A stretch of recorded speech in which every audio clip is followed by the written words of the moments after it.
السلام علیکم۔ انجینئر محمد علی مرزا سمیت کئی علماء نے مولانا طارق جمیل صاحب کی پیش کردہ ایک ضعیف روایت جس میں لائبہ نامی حور کا ذکر ہے کا مذاق اڑایا۔ لائبہ کے پیچھے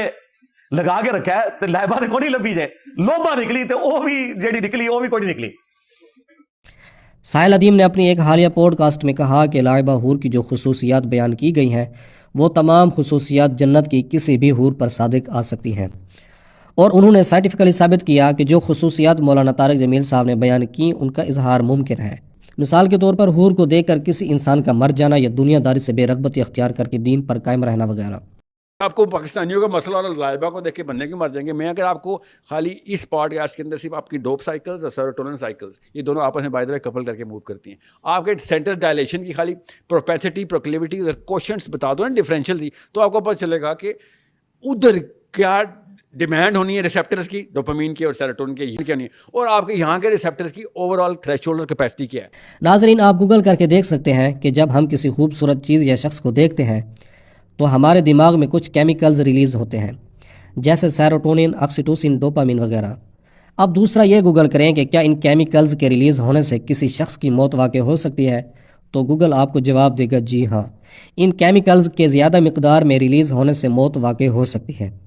تو جنت کی حور جس کے بارے میں صحیح البخاری کی حدیث نمبر 2796 میں نبی علیہ السلام نے فرمایا کہ جنت کی حور اگر دنیا میں جھانک لے تو زمین و آسمان منور اور معطر ہو جائے، تو ایسی حور کو دیکھ کر یقیناً دماغ میں مذکورہ کیمیکلز کا زیادہ ریلیز ہونا موت کا سبب بھی بن سکتا ہے، اور سائیکولوجیکل ڈسپوزیشن کو اتنا بدل بھی سکتا ہے کہ کوئی شخص دنیا داری سے متنفر ہو کر دین داری اختیار کر لے۔ یہاں ایک دلچسپ واقعہ یاد آ رہا ہے۔ مخمور قلندری ایک معروف شاعر ہیں جو اپنے گاؤں کے سلیم بھنگی نامی شخص کا ایک واقعہ اپنی ویڈیو میں ذکر کرتے ہیں۔ ویڈیو ان کے آفیشیل چینل پر موجود ہے۔ ڈیرہ اسماعیل خان کے ایک گاؤں کا رہائشی سلیم بھنگی جو اب بھی زندہ ہے، اور اس واقعے کی تصدیق کی جا سکتی ہے کیونکہ پورا گاؤں اس کا شاہد ہے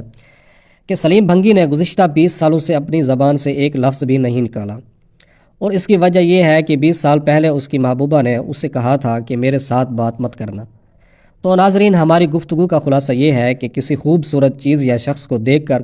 انسان کی سائیکولوجیکل ڈسپوزیشن کا بہت زیادہ بدل جانا،